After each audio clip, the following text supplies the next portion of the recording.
القارئ عبد الغني العروة، إذا كنتم تذكرونه كان قد فاز معنا بجائزة مواهب في تجويد القرآن الكريم الرتبة الأولى سنة 2005، وهكذا تدرج وهو يشب مع القرآن الكريم إلى أن أضحى اليوم قارئا جيدا مجدا ومجيدا. فأبينا إلا أن نفتتح به هذه الأمسية المباركة، فعلى بركة الله نبدأ.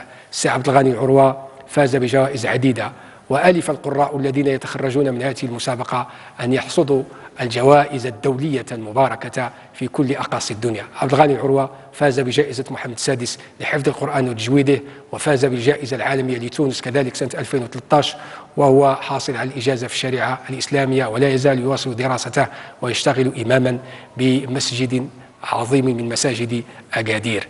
فعلى بركة الله نبدأ. سي عبد الغني، شرفت هذه الأمسية، فعلى بركة الله نبدأ. تفضل وبالله التوفيق. أعوذ بالله من الشيطان الرجيم.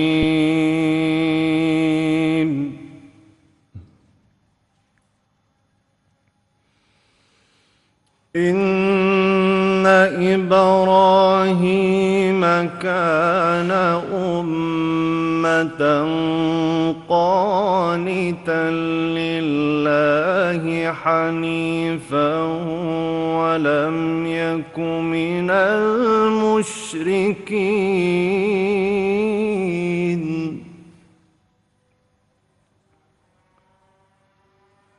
شاكرا لأنعمه اجتباه وهداه إلى صراط مستقيم.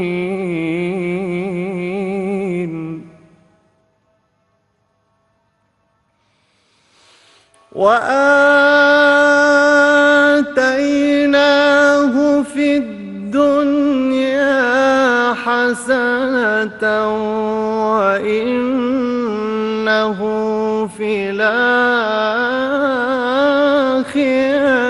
لمن الصالحين.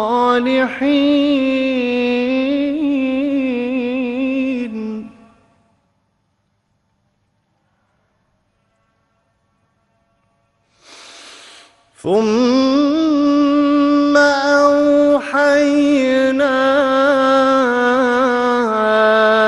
إليك أن اتبع ملة إبراهيم حنيفا وما كان من المشركين.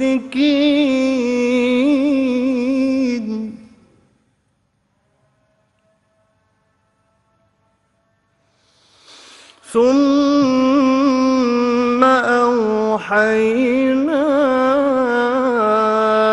إليك أن اتبع ملة إبراهيم حنيفا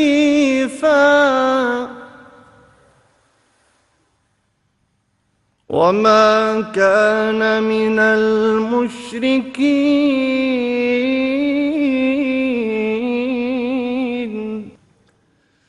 إنما جعل السبت على الذين اختلفوا فيه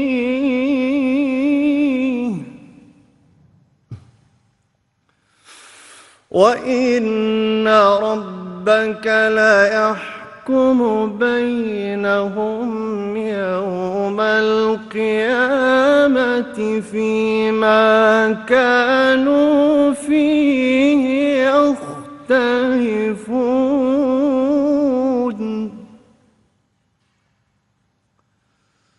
وإن ربك ليحكم بينهم يوم القيامة فيما كانوا فيه يختلفون.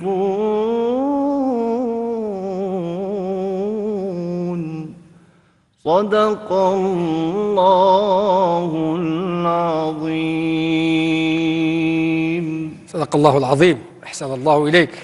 السي عبد الغني، لازلت أذكرك طفلا صغيرا أيام فزت بالجائزة سنة 2005، أما وقد مر على مرورك من هنا 10 سنوات وصرت شابا، فإني أرى أن صدى قراءتك لا يزال في الأذان، وإنك والحمد لله الذي يتعلم القرآن في صغره يختلط بلحمه وعظمه. بارك الله فيك وجعلك مثالا يحتذى. على بركة الله نشرع في التباري الآن.